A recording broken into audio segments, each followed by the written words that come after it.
On episode 47 of Confessions of a Marketer, we're going to hack your marketing. Mark Reed Edwards here, back for another episode. This time it's Taylor Ryan, CMO of Valuer, and we're going to talk growth hacking. We'll get into that chat in just a moment. Coming soon, we'll have Alex Withers back with us to talk about in-house creative management and the survey his firm InMotion Now recently released. Next time, we kick off a couple of episodes with John Chang of IBM Watson Marketing about the 2019 Marketing Trends Report. And I just recorded my chat with Beth Monahan of Inkhouse about fear and the future of PR. You'll want to hear that in a few weeks. Lots more in store, so stay tuned. Also, we have a hub of activity over at my other venture, the Innovation Podcast, the iPod we like to call it, with Garnett Harriman. Lots of stuff happening there. Head over to theinnovationpodcast.co to tune in. Okay, so growth hacking. It's one of those terms that people just toss about. I dig into it with Taylor Ryan. Taylor joined me all the way from Copenhagen, where he's hacked himself to success as CMO of Valuer, a firm that matches startups with corporations, accelerators, and investors. It was a great chat. Let's get to it. Taylor Ryan, welcome to Confessions of a Marketer. It's great to have you here. Thanks for having me. I'm excited to be here. Well, growth hacking, there's a term that we all hear, and it's one of those phrases that kind of came into being and almost immediately lost meaning because everybody was using it. So what do you define as growth hacking? I think growth hacking takes the cake in terms of buzzwords that everybody loves to throw around. You know, especially within the marketing world, it's a fun phrase to make you sound more technical than you really are. For me, growth hacking is reducing work. It's minimizing processes and output in order to have the maximum results. So basically, what is the least amount that I can do in a more scientific way in order to have the maximized result? So how can a marketer take advantage of growth hacking techniques? What's the secret here? I've always told my team, is there any way to do this from a 1-to-1 approach to a 1-to-50 approach? So rather than, let's just take an example like reaching out to people, rather than finding a connection on LinkedIn one at a time and then adding them and then putting in a message manually, is there a tool that we could automate that? And the answer is yes. So tools like DuckSoup or GPZ tools allow you to add upwards of 200 people per day with customized outreach and a follow-up. Yeah. So what makes more sense? Having somebody sit at a desk for an entire day, clicking on all the same areas of a screen just to get 50 connections, or taking 20 minutes to set something up using an automated tool and then hitting 200 people before lunch? That's interesting. So is that like LinkedIn and connections like that? What areas are you talking about? Yeah, so the tools that I mentioned, Dux, DUX-Soup, SOUP, and GPZ tools are both tools that you can use for LinkedIn if you're trying to target a specific group of people and add those connections without manually having to go through and search and basically spend all this time going through individual profiles. Both of them are really fantastic tools, and there's so many different ways to get a lot more done when you have all of that at your fingertips.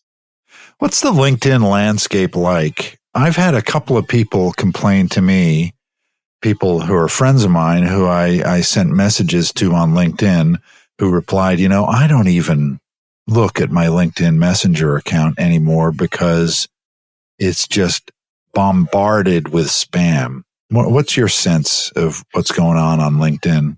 I agree. So that's funny. I have a handful of fake LinkedIn accounts that I've kind of picked up over the years to be able to test out different tools like the aforementioned DuckSoup and GPZ tools. So one of them is named after my brother and my favorite sandwich. So Mr. Rubin, because I'm a big fan of the turkey Reuben. That's a good one. Mr. Rubin gets about 10 connections a day because he is I believe he's a CEO right now. And he has about 30 years of experience within the construction industry, as well as kind of doing a lot of project management stuff. He is consistently getting just these in-mail messages nonstop. So in terms of actually having a quality experience on that platform, I think you have a lot of C-level execs or just people that are further along in their career that get overwhelmed with being inundated with messages. And unfortunately, I don't see an easy workaround in shielding yourself from being inundated or driving people away other than to put out less information. And I don't know if that's the best answer, but it does show that you are able to be discovered. It's just you're not getting discovered by the people that you want to find you. Yeah, yeah. It kind of started as, a community that was safe, right? That you wouldn't get spam in. And it seems to me that at least in the last year or two, that has really been flushed down the toilet. It seems like it's just you're inundated with material like that. I am every day. I agree. One of the things that I've noticed within the last, it's 3 to 6 months, closer to 3 months, is when you're managing a page, like let's say your company's page, and you're putting out, let's say, social media material or links to your blog post, content in general, the impressions or the amount of people that you reached has significantly dropped off. Yeah. And the reality is LinkedIn wants you to pay to reach more people. This is obviously, it's not a free platform to them. This is what they make their money off of. So not only are you reaching less people, but they're also giving people the ability to target you specifically for ads and for direct messaging because they want to make money. Sure. So it's a shift in the way that they look at what is a social media platform, because they want not only people to stay there longer, but they want to make people pay for super targeted campaigns. So, who loses out on this? I think the marketers kind of win because we're able to really get some serious targeting done. But I think the user experience overall is starting to kind of tip off. And I think a lot of marketers are the first to notice this. But obviously, I think everybody's affected when you're selling out to the man, Yeah. And not that it was ever a pure platform. It had advertising at its core, right? When it started, 10 years ago, 15 years ago, whenever it was. But it just seems to have kind of descended into a kind of morass of spam in recent times. I agree. I don't know if that means that in 3 to 5 years' time, there'll be something else that takes its place. But I do agree. At what point is there kind of this pendulum swinging back the other direction as to serve me up something that makes me understand why I'm still on here, gives me value, rather than feeling like either I'm inundated with messages from recruiters or people that are selling me something. I don't know. I think it's a really interesting observation on your part in terms of this platform has turned into a noise machine as opposed to an experience, Yeah, I wonder whether there will be a Snapchat for business, kind of, how Snapchat has kind of taken on Facebook by doing something completely different, although similar, right? Yeah. But I wonder whether there will be a LinkedIn competitor that's similar to Snapchat. It's a great concept. Maybe we could create it. I'm kind of out of the game of social media platforms, but I will watch from afar and shake your hand at the top. So let's get back to growth hacking. Any real world examples you can point to that my listeners would find valuable in the growth hacking arena? Sure. I think it really depends on the practical value that you want to get out of it. And it also depends on, I always say, do you have flexible morals sometimes? You'd be surprised. There are opportunities to be able to exploit information online. So let's take, for example, have you heard of sites like Capterra or Software Advice? Yeah. You've heard of these rating websites that allow you to look at the ratings of certain pieces of software, right? Sure. Great. So the idea is that many of these actually allow people to publicly acknowledge the type of software that they're reviewing. So the idea is, if I know I can generate something in the way of an email off of a first name, last name, and company name, I can find that company email pretty easily. So the idea is I can essentially develop either a custom script using MongoDB or Python to basically crawl the page and say, give me first name, last name of every person that has reviewed a competitor's product, or use WebScraper.io to do the same thing, or Octoparse. The idea is now I have first name, last name, and company name of all the people that have either given a positive review or a negative review of the company. Right. I can enrich the data in order to get an email address, and then I send out two different types of emails. One is, hey, I saw that you gave whatever the name of my competitor is a really great review. I think we actually have some features that you might be interested in and some better pricing models in order to get you over to our side, because by God, if you're into these guys, you're going to really love us. Yeah. So there's one way. Or, hey, you had a bad experience. You should be talking to us. We are going to give you a better experience. And by the way, here's a discount for coming on board. So the idea is, because these people reviewed something, now I'm able to chase after them and go, let's give you the opportunity to do business with me. Yeah. There's a few different tools in there, but wow, it has an effect. It sounds like it just comes down to being resourceful, right?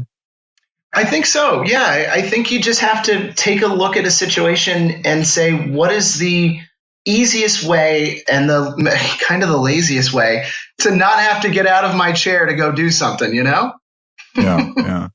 So tell me about your firm, Valuer. What do you guys do? So Valuer connects startups with large corporations. The idea is that we're trying to replace kind of the startup analyst within large corporations. And this person's role was always just to go out to a ton of events and grab as many business cards and meet as many people as possible. And at the end of the day, run up to either the chief innovation officer or the chief technology officer and say, hey, there's 3 startups of all the startups that I met this weekend at this giant startup event that could really move the needle for us, and we can work with either in a collaboration sense or who knows, maybe even a merger and acquisition. You never know. Right. I want to replace that guy because he's doing the one-for-one approach. And if I'm able to potentially gather as much information as there is in existence online for startups that are out there and then run it through a machine learning platform like Valuer, I can predict which startups in which industry have the highest propensity for investment and success. And to corporations and investors and accelerators, that's incredibly valuable and lucrative. Interesting. So any words of advice for marketers in 2019? And, are there any trends you're watching, and which ones maybe we should all watch as the year progresses? Yeah. I was just talking with my team about this last week. I'm incredibly bitter at the algorithm change that's taken place on not only LinkedIn, but also Facebook. If you're, again, in charge of a page, either for a business or, for something that's kind of a hobby type thing, if it is a page, not a group, you'll notice that the amount of reach that you had a year ago, 2 years ago, is leaps and bounds better than what it is today. Basically, both platforms have turned the volume completely down. So the idea is that they're trying to get you to pay for it. So Right. The alternative to doing that is either to have to pay for it or to start developing groups that are kind of inside of the niche that you're focused on, provide value, and eventually try to funnel people back to either your page or your website. But the reality is you're not going to be getting a lot of traffic, a lot of impressions, a lot of engagement in general off of pages anymore. And it's incredibly upsetting because a lot of people are putting a fair amount of time into social media and they're not seeing the results. Yeah. I had a chat with someone the other day, and I came to the conclusion that SEO is kind of dead. because, Google owns it, right? Google owns all the algorithms behind their search technology, and they change them, on a whim. Yeah. And anticipating that and figuring that out seems to be impossible for some people. Obviously, page views and all that, and in links and outlinks, whatever they call them, are really important. But Google wants you to buy ads.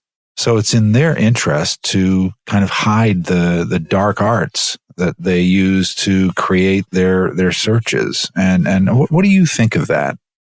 Yeah, I think there's so much to unpack there. But one of the things that I've always used as kind of a metaphor or an analogy is it's an arms race. And the idea is that you kind of have this racing of marketers that are trying to keep up with the changes that are made by the powers that be over at Google. And so, not too long ago, we're talking a couple of years ago, Google comes up with the idea of basically saying, look, if your page is not mobile friendly within I think it was August of 2017, we're basically going to crush you in search engine results pages. And you're now seeing this change more recently of intent-based searching. What is the intention of the user when they type in, I don't know, innovation within corporations? Is it to be informed? Is it transactional? Is this something that I'm trying to understand from a video standpoint, a guide? Sure. These are all the different ways that you have to look at content now. And I kind of like that aspect of it, but I hate the situation as you described, where it's like, man, how am I supposed to keep up with all these new things that, yesterday didn't matter and today it's carved in granite. It's so challenging. And I think that's part of the fun, is keeping up with this and understanding, like, okay, you're looking at it from now a completely different angle. But I don't think anybody necessarily has a perfect formula for getting everything right. All you can do is try to continue to get better day by day. And I do think you can increase your chances of success, even with a very rudimentary understanding of this stuff. And some people luck out, but man, it's a grind to continue to keep up with these changes.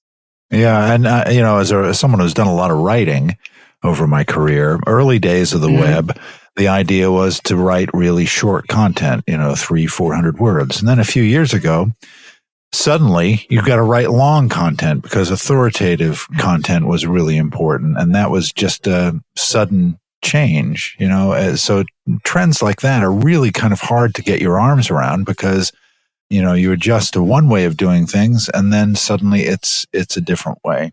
But I guess good content is good content. That's what I've always thought.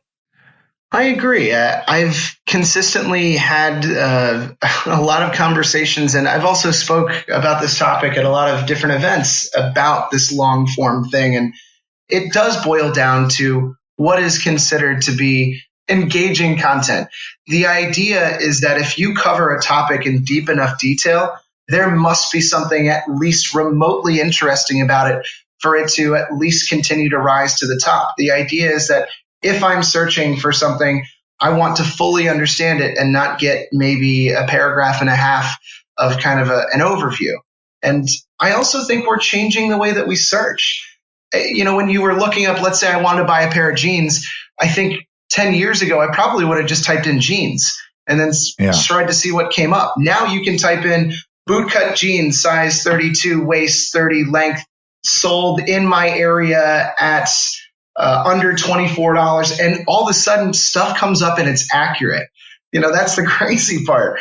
So I think we're searching differently. And I also think that the way that we're covering stuff as a society as a whole is much more differently, because people want to know stuff. I think people are okay with nerding out now, as opposed to getting just like a little overview. So yeah, you're right. The stuff has changed in terms of like you could get away with these shorter pieces, but the long stuff feels better. It works better. I don't know. And it definitely ranks better for sure. Well, and it's harder to pack with meaningless SEO words, right? Yeah, well, I always joke the early days of SEO, if you, let's say, wanted to rank for coffee cup, you could just copy and paste the word coffee cup 1,000 times onto your page, And that would be the number one on Google. It was basically, hey, they have coffee cup 1,000 times. This must be the most relevant, Right. Keyword density. It was the way to go. And that was 15, 20 years ago. Now, obviously you have to be more clever to get up top. It's fun, and it's also incredibly frustrating. The story of my career. Fun, but incredibly frustrating. That's a good name for a book right there. It's all going in the memoir, right? Mm-hmm. Great. Thanks, Taylor. This was a really fun chat. I really appreciate you joining me. Well, I hope I'm able to provide value where I can. And I dig this stuff. And I really appreciate you taking the time out of your day to kind of jump on with me and hear me kind of ramble about content and all the other SEO things that we touch. So thank you for having me.